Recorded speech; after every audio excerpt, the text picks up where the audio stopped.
यह वीडियो केवल शैक्षणिक उद्देश्यों के लिए बनाया गया है। यदि इस वीडियो में किसी प्रकार की कोई गलती होती है या किसी को भी ठेस पहुंचती है तो उसके लिए हम क्षमा प्रार्थी हैं। नमस्कार दोस्तों, मैं विजयपाल एक बार फिर से स्वागत करता हूं आप सभी का आपके अपने channel simple maths for you में। दोस्तों, जैसा कि आप सभी को पता है कि ये चैनल हमने बनाया है मैथमेटिक्स की नॉलेज को आप सभी तक पहुंचाने के लिए, और आप सभी के प्यार भरे सहयोग से हम अपने इस उद्देश्य में काफ़ी हद तक कामयाब भी हुए हैं। इसी प्रकार अपना सहयोग बनाए रखिए। हम आपको विश्वास दिलाते हैं कि मैथमेटिक्स की हर प्रकार की नॉलेज को हम आप तक ज़रूर पहुंचाएंगे। आज का जो वीडियो है वो आधारित है अलजेब्रा वीडियो सीरीज़ पर, जिसका 8वां लेसन आज हम देखेंगे। पहले 7 लेसन हमने देखे हैं जिसमें हमने अलजेब्रा यानी बीजगणित के बेसिक को सीखा, और बीजगणित क्या होती है, समीकरण क्या होती है, चर घातांक वगैरह क्या होते हैं, ये सब हमने देखा। समीकरणों को किस प्रकार से हल करते हैं वो भी हमने पिछले वीडियोज़ में देखा। तो आज की वीडियो में हम देखेंगे, जो आज का हमारा टॉपिक है वो है द्विघात समीकरण के शून्यक या उसके हल, या इंग्लिश में बोलेंगे जीरोज ऑफ क्वाड्रेटिक इक्वेशन। ये हम आज पढ़ेंगे, बिल्कुल आराम से समझेंगे, पूरा अच्छी तरह से क्लियर करके इसको हम समझेंगे। वीडियो को ध्यान से देखना, लास्ट तक देखना, फुल आवाज में देखना। अच्छा लगे तो लाइक करके अपने सभी दोस्तों को शेयर करना। चैनल पर यदि नहीं हो तो चैनल को भी सब्सक्राइब कर देना, बेल आइकन दबा देना, ताकि आप किसी प्रकार के भी वीडियो से वंचित ना हो। चलिए शुरू करते हैं अब आज का टॉपिक। देखिए, द्विघात समीकरण के शून्यक। सबसे पहले हम बात करते हैं द्विघात की, ठीक है। तो द्विघात का मतलब क्या होता है? दो घात। द्विघात का मतलब क्या होता है? दो घात, ठीक है। यहाँ पर x चर की एक समीकरण लेंगे हम। क्या लेंगे हम? x चर की एक समीकरण लेंगे जिसकी घात कितनी होगी? 2, और उसके हम निकालेंगे शून्यक, ठीक है। अब यहाँ पर देखिए, जब हम शून्यक बोलते हैं, जब हम क्या बोलते हैं? शून्यक, तो हम यहाँ पे समीकरण ना बोल करके इसको बहुपद बोल सकते हैं। क्या बोल सकते हैं? बहुपद, ठीक है। ये बात मैं अभी आपको समझाऊंगा अच्छी तरह से कैसे। देखिए, यहाँ पर मैंने लिखा x² + 8x + 16। सपोज मैंने ये लिखा x² + 8x + 16, ये मैंने लिखा। अब ये क्या है? ये एक बहुपद है। ये क्या है? ये एक बहुपद है, ठीक है। बहुपद क्यों है? क्योंकि इसके अंदर 3 पद हैं, 1 2 3। त्रिपद बोल सकते हो या इसको बहुपद बोल सकते हैं। इंग्लिश में हम इसे बोलेंगे पॉलिनोमियल। इंग्लिश में हम इसे क्या बोलेंगे? पॉलिनोमियल, ठीक है। यहाँ पर अगर चर की बात करें तो एक चर है x, जो यहाँ पर भी है, यहाँ पर भी है। घात की बात करें तो यहाँ पर घात है 2, यहाँ पर घात है 1। इसका मतलब इसकी अधिकतम घात है 2, यानी कि ये द्विघात है। यानी कि क्या है? द्विघात। अभी ये एक द्विघात बहुपद है। अभी ये क्या है? एक द्विघात बहुपद, दो घात का एक बहुपद है। मेरे को इसके शून्यक ज्ञात करने हैं। शून्यक का मतलब क्या होता है? x के वो मान जिसको यहाँ पर अगर मैं रखूँ और इसको हल करूँ तो मेरे पास शून्यक आ जाए, मतलब 0 आ जाए। तो मैं क्या करूँगा? इसको 0 के बराबर मान लूँगा। इसके शून्य ज्ञात करने के लिए मैंने इसको क्या मान लिया? मैंने इसको 0 के बराबर मान लिया। जैसे ही मैं इसको 0 के बराबर मानूंगा और इसको हल करके जब मैं x के मान निकालूंगा तो ये x के वो मान होंगे जिनको इस बहुपद में रखकर हल करने पर मेरे को इस पूरे बहुपद का मान क्या आ जाए? 0। तो मैंने इसके बराबर में क्या रख दिया? 0। अब जब मैंने इसके बराबर में 0 रख दिया तो देखिए ये क्या बन गया? अब ये एक बहुपद नहीं रहा। ये बहुपद ये था, जब मैंने इसके बराबर में 0 रख दिया तब ये क्या बन गई? एक समीकरण बन गई। इनके अंतर को आप पहचानना। अब ये क्या बन गई? एक समीकरण बन गई, इक्वेशन। समीकरण को इंग्लिश में क्या कहते हैं? इक्वेशन। हमारे पहले वीडियो में भी मैंने इसके बारे में जिक्र किया हुआ है। इक्वेशन का मतलब होता है इक्वल साइन वाला, जिसके अंदर इक्वल का साइन है उसे हम क्या बोलते हैं? इक्वेशन। अब ये जो समीकरण कहलाएगी, ये एक चर की द्विघात समीकरण कहलाएगी। एक चर की क्या कहलाएगी? द्विघात समीकरण कहलाएगी, ठीक है। ये मैंने सिर्फ एक एग्जाम्पल लिया है, x² + 8x + 16। ये एक चर की द्विघात समीकरण है क्योंकि इसमें बराबर आ रहा है। अगर इसमें मैं बराबर 0 ना लिखूँ, ये लिखूँ, तो इसको बहुपद बोलेंगे। बहुपद के शून्यक ज्ञात करने के लिए हम उसे बराबर 0 रखते हैं। इस स्थिति में जब हम इस समीकरण को हल करेंगे तो x के जो मान आएंगे वही हमारे पास क्या हो जाएंगे? हमारे इसके बहुपद के शून्यक हो जाएंगे, ठीक है। यहाँ पर ध्यान रखना, x की घात कितनी है? 2। x की घात है 2, तो यानी इसके 2 हल होंगे। इसके क्या होंगे? 2 हल होंगे, या 2 मान होंगे, या 2 शून्यक होंगे। क्या होंगे वो भी हम देखेंगे इसको हल करने पर, ठीक है। अब यहाँ पर हम एक बात और देखेंगे। यहाँ पर देखो, यहाँ पर जो इसको देखो ध्यान से, तो यहाँ पर x चर है और x के साथ जो संख्या है उसे हम बोलेंगे गुणांक। उसे हम क्या बोलते हैं? गुणांक। यहाँ पर भी x² है, x² के साथ कोई संख्या है उसे भी हम क्या बोलते हैं? गुणांक। और यहाँ पर ये 16 है। अब यहाँ पर x नहीं है तो यहाँ पर इसे गुणांक ना कहकर इसे हम बोलते हैं अचर पद। क्या बोलते हैं? अचर पद। यानी कि एक अचर संख्या, कांस्टेंट संख्या, जहाँ पर जैसे 16 है तो फिक्स संख्या है, यहाँ पर कोई भी x की वैल्यू नहीं है, मतलब x का मान या जो चर है वो नहीं है। ठीक है, तो यहाँ पर जो भी एक्स स्क्वायर के साथ संख्या होगी वो गुणांक कहलाएगी, जो भी x के साथ संख्या होगी वो गुणांक कहलाएगी, और जो भी पीछे अलग संख्या होगी उसे हम क्या बोलेंगे, अचर। इस गुणांक को बोलते हैं कोफिशिएंट, इंग्लिश में हम इसे क्या बोलते हैं, कोफिशिएंट, और अचर को बोलते हैं कांस्टेंट। अचर को क्या बोलते हैं, कांस्टेंट, जिसके अंदर x ना हो, फिक्स वैल्यू हो, जैसे यहाँ पे 16 है ये। तो इसके हिसाब से एक मानक रूप बनता है, इसके हिसाब से यहाँ पे क्या बनता है, एक मानक रूप, तो उसे मैं लिखता हूँ ax² प्लस bx और प्लस c। यानी अगर मैं इसको यूँ लिखता हूँ ax² plus bx plus c, और इसको आगे मैं लगा देता हूँ fx। ये fx एक फंक्शन का रूप होता है, मैंने आपको कल भी बताया था, f कोई फंक्शन है, कोई भी काम है, और x चर है, तो इसको मैं लिख सकता हूँ ax² plus bx plus c। ये अभी क्या कहलाएगा, ये अभी कहलाएगा बहुपद। और यदि मैं इसको यूँ लिखूँ कि ax² प्लस bx और plus c is equal to 0, तो ये क्या कहलाएगी, हमारी समीकरण, ये हमारी क्या कहलाएगी, समीकरण। और इसको हम मानक समीकरण बोलते हैं, क्या बोलते हैं, मानक समीकरण। यानी ये एक स्टैंडर्ड समीकरण है, यहाँ पर x² होगा, x होगा, और एक बिना x की संख्या होगी। x के साथ जो संख्या है उसको हमने b मान लिया, कोई भी हो सकती है, जैसे यहाँ पर 8 है। x² के साथ में जो संख्या होगी कोई भी हो सकती है, जैसे यहाँ पर उसको हमने a मान लिया, जैसे यहाँ पर कोई नहीं है मतलब 1 है। और जो एक अचर संख्या होगी, जैसे यहाँ पर 16 है, तो उसको हमने क्या मान लिया, c। तो ये हमारे पास आ गई एक मानक समीकरण। अब हम इसको क्या करते हैं, हल करते हैं, और हल करने कर ये देखते हैं कि किस प्रकार से ये होता है। तो यहाँ पर देखिए, ये तो एक एग्जाम्पल है, ठीक है। तो यहाँ पर a क्या है, अगर मैं a को कहूँ तो a यहाँ पे क्या होगा, x² का गुणांक, गुणांक को इंग्लिश में बोलेंगे कोफिशिएंट, ठीक है। अगर यहाँ पे मैं b लिखूँ तो b यहाँ पे क्या है, x का गुणांक, ठीक है। और अगर मैं c यहाँ पे लिखूँ तो c यहाँ पे क्या है, अचर पद, यानी कि कांस्टेंट वैल्यू। तो ये यहाँ पे ABC है, ठीक है। और इसके जो हल होंगे, यहाँ पे जो x है, इस x के 2 मान निकलेंगे, इस x के क्या निकलेंगे, 2 मान, यही हमें यहाँ पे क्या कहलाएंगे, हल कहलाएंगे, यही यहाँ पे क्या कहलाएंगे, हल, ठीक है। तो अब हम सबसे पहले तो ये देखते हैं कि इसके हल कैसे निकलेंगे, ठीक है, इसके हल क्या निकलेंगे और कैसे निकलेंगे। तो यहाँ पर इसका जो हल है उसको निकालने की कई विधियाँ होती हैं। ये जो विधियाँ हैं, इसका हल निकालने की जो विधियाँ हैं, ये मैं आपको अगले वीडियो में बताऊँगा कि क्या विधियाँ होती हैं, कितने वो होते हैं, ये मैं आपको क्या करूँगा, अगले वीडियो में बताऊँगा। अगले वीडियो में मैं आपको ये इसलिए बताऊँगा क्योंकि ये थोड़ी सी अलग है, इसकी कई विधियाँ होती हैं, मुख्य रूप से 2 विधियाँ होती हैं, दोनों मैं आपको बताऊँगा।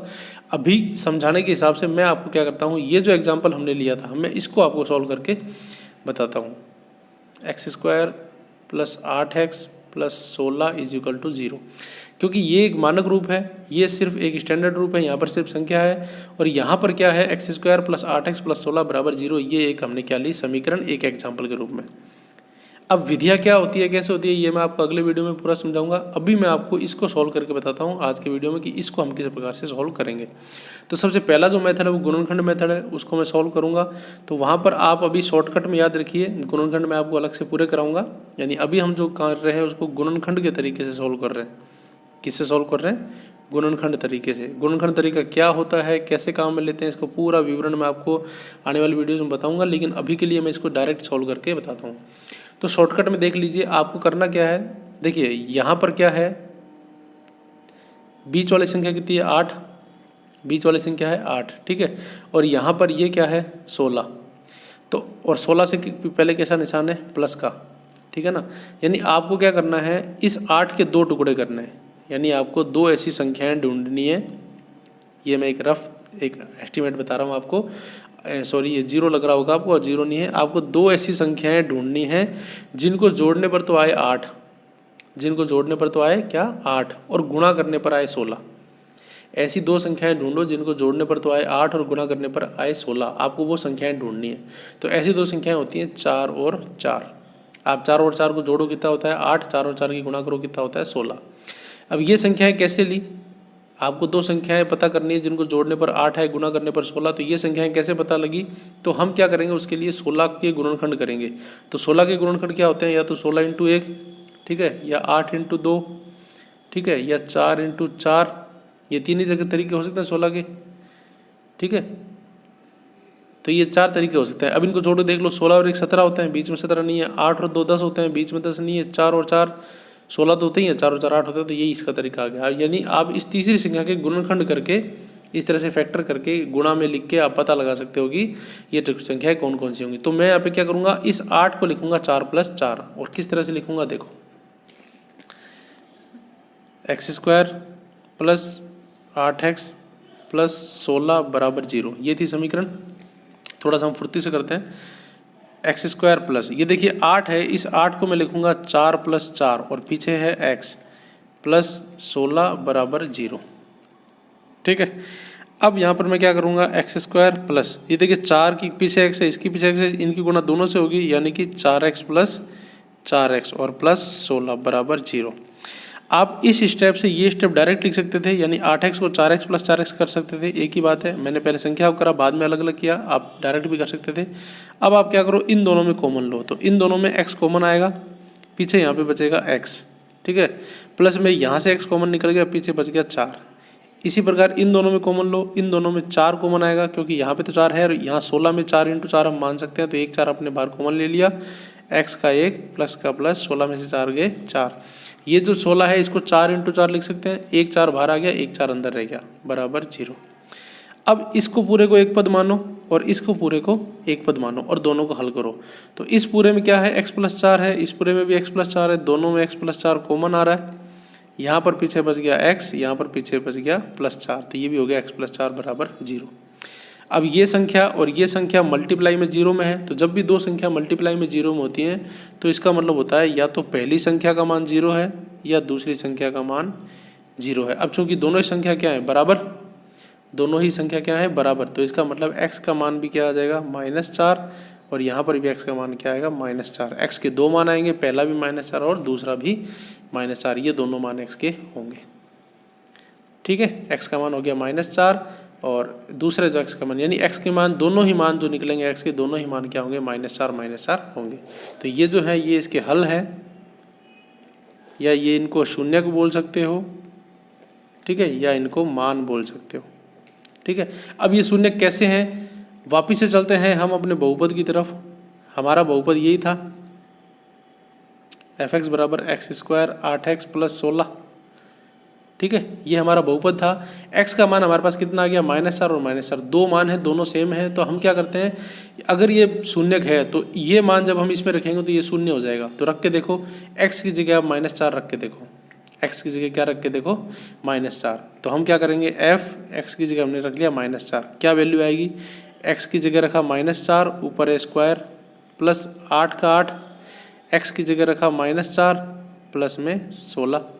हल करो, यहाँ पे देखो 4 का स्क्वायर होगा 16 और माइनस का स्क्वायर प्लस हो जाएगा, तो ये बन जाएंगे हमारे पास 16। यहाँ पर देखो 8 चौक 32, 8 चौक कितना हुआ 32, तो ये है माइनस का 32। ठीक है, तो यहाँ हो जाएगा माइनस का 32 और प्लस में है 16, तो ये प्लस का 16। अब आप देखो ये रहा 16 और ये रहा 16, तो 16 और 16 32 और ये -32, तो 32 - 32 कितने हो गए, 0। यानी कि ये वो मान है जिसको रखने पर बहुपद का मान वापस 0 आ रहा है। अतः इसे हम शून्यक बोलते हैं, इसे हल भी बोलते हैं, इसे मान भी बोलते हैं, इसे सॉल्यूशन भी बोलते हैं। तो ये हुआ आज के हमारे जो वीडियो था उसकी हमने किस प्रकार से एक बहुपद को, शून्यक को ज्ञात किया। अब यहाँ पे शून्यक आ गए। अब यहाँ पर एक बात मैं आपको और बताना चाहता हूँ, शून्यक व गुणांकों में संबंध, ये भी बहुत इंपॉर्टेंट टॉपिक है। हालांकि मैं इसके लिए एक अलग वीडियो बनाना चाह रहा था, लेकिन अलग वीडियो भी बना दूंगा। अभी आपको यहीं समझा देता हूँ, शून्यक व गुणांकों में संबंध। शून्यक क्या होते हैं, ये जो भी मान निकले हैं। ठीक है, गुणांक क्या होते हैं, गुणांक देखिए ये होते हैं कि ये जो हमने पढ़ा था ना ABC, जो A था x² का गुणांक था, B था वो x का गुणांक था, C था अचर पद था, तो ये होते हैं गुणांक। अब इन शून्यकों में और गुणांकों में क्या संबंध है ये हमें देखना है। तो उसके लिए मैं ये समीकरण वापस से लिखता हूँ, ax² + bx + c = 0। ठीक है, अब यहाँ पर गुणांकों और उसके बीच में क्या संबंध है, उसके लिए देखिए हम मानते हैं कि इसके जो दो हल निकलेंगे, इसके क्या निकलेंगे, इसके जो दो हल निकलेंगे या जो शून्यक निकलेंगे या जो मान निकलेंगे, उनको हमने अल्फा व बीटा मान लिया। क्या मान लिया, अल्फा व बीटा। अल्फा और बीटा क्या है, इसे अल्फा बोलते हैं। ये मैं आपने सुना हुआ जरूर होगा, लेकिन मैं आपको एक बार फिर से बता देता हूँ। ये अल्फा और बीटा हैं, ये ग्रीक भाषा की जो ABCD होते हैं उससे लिए हुए हैं। जैसे अपने यहाँ ABCD होते हैं वैसे वहाँ पे अल्फा, बीटा, गामा, डेल्टा इस तरह से होते हैं, सबसे ज़्यादा होते हैं। इसलिए साइंटिफिकली या मैथमेटिकली कोई भी जो सिंबल होता है वो इन्हीं भाषा का लिया जाता है। ठीक है, तो ये हो गया अल्फा, ये हो गया बीटा। हमने मान लिया कि दोनों जो हल हैं वो हमारे अल्फा और बीटा हैं। तो जो संबंध होता है शून्यक और गुणांकों के बीच, जो संबंध होता है वो संबंध क्या होता है, आपको याद रखना है कि दोनों जो शून्यक हैं उनका जो योग है वो -b/a के बराबर होता है। किसके बराबर होता है? -b/a के। या हम कह सकते हैं -b किसका मान था, ये देखिए b यहाँ पे क्या था, x का गुणांक था। यानी कि हम कह सकते हैं -x का गुणांक और बट्टे में a यहाँ पे क्या था, x² का गुणांक। तो बट्टे में हमने यहाँ पे लिख सकते हैं x² का गुणांक। ये एक संबंध होता है जो आपको याद रखना है।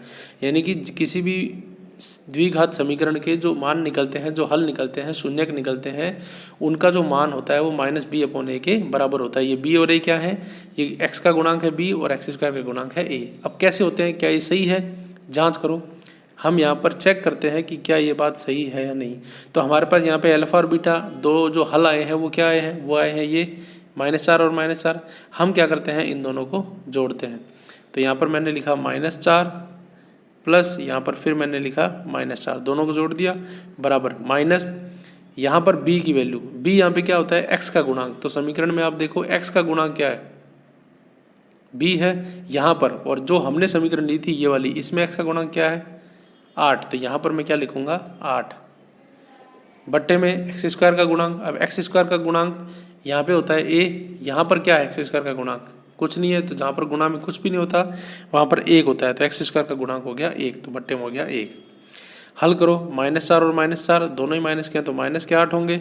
यहाँ पर भी बट्टे में 1 है, भाग देने से कोई फर्क नहीं पड़ेगा। ये भी क्या गया -8, दोनों बराबर हैं। इसका मतलब ये बात सही है। यानी हमारे पास ये संबंध आ गया गुणांक और उसमें। तो ये संबंध हमें क्या करना है, याद रखना है। ठीक है, एक संबंध ये हो गया, यानी गुणांकों का जो योग है वो -b/a के बराबर होता है। एक संबंध और है जिसे मैं सेकंड संबंध बोल सकता हूँ। ये होता है कि अल्फा डॉट बीटा, यानी कि दोनों शून्यांकों की जो गुणा होती है वो c/a के बराबर आती है। किसके बराबर आती है, c/a के। अब c यहाँ पे क्या है, अचर पद। तो यहाँ पर मैं इसको लिख सकता हूँ अचर पद, और बट्टे में a क्या है, x² का गुणांक, जैसा कि पहले था। तो यहाँ पर मैं इसको लिख सकता हूँ x² का गुणांक। यानी कि जो अल्फा डॉट बीटा है, मतलब दोनों शून्यांकों की जो गुणा है वो c/a के बराबर होती है। सही में होती है कि नहीं होती, इसको अपन चेक करते हैं। तो चेक करने के लिए मैं क्या करूँगा, अल्फा डॉट बीटा जो दोनों के मान आए हैं -4 उन दोनों को मैं एक साथ लिख दूंगा गुणा में। यहाँ पर मैं c देखूंगा, c की वैल्यू कितनी है। c होती है जो यहाँ पर कांस्टेंट संख्या होती है, वो यहाँ पर कांस्टेंट संख्या कितनी है, 16। तो c का मान है 16 बट्टे x² का गुणांक। x² का गुणांक a क्या होता है, जो x² के साथ में गुणा में है। तो यहाँ पे x² के साथ में गुणा में क्या है, 1। तो ये हो गया 1। अब इसको हल करो, तो यहाँ पर देखो दोनों की मल्टीप्लाई है, माइनस माइनस प्लस हो जाएंगे, 4 चौक 16, ये 16 आ गया। यहाँ पर भी 16 में 1 का भाग दोगे तो 16 ही आएगा। दोनों बराबर हैं, मतलब ये बात भी सही है। तो ये जो हमारा संबंध हुआ, ये हमारा जो संबंध है, ये भी हमारा संबंध क्या है, बिल्कुल सही। तो संबंध number 1 alpha plus beta is equal to -b/a, यानी कि -x का गुणांक बटे x² का गुणांक। संबंध नंबर 2 अल्फा डॉट बीटा बराबर c/a, यानी अचर पद बटे x² का गुणांक। तो ये दोनों हैं, ये दोनों संबंध हैं शून्यक और गुणांकों में आपस में संबंध। तो आज की वीडियो में इतना ही। उम्मीद करता हूँ जो भी मैंने समझाने का प्रयास किया आपको जरूर समझ में आया होगा। वीडियो में अगर कहीं भी डाउट है तो वीडियो को आप एक बार 2 बार देखिए, आपको जरूर डाउट क्लियर होगा। फिर भी यदि कोई डाउट रहता है तो आप कमेंट बॉक्स में जरूर पूछिए, हम आपके सारे डाउट्स क्लियर कर देंगे। वीडियो को लास्ट तक देखने के लिए सभी का धन्यवाद। अच्छा लगे तो लाइक कीजिए, सभी दोस्तों को शेयर कीजिए, सब्सक्राइब करके बेल आइकन जरूर दबा दीजिए ताकि आपसे किसी भी प्रकार का वीडियो मिस ना हो। मिलते हैं बहुत जल्द अगली वीडियो में, तब तक के लिए धन्यवाद।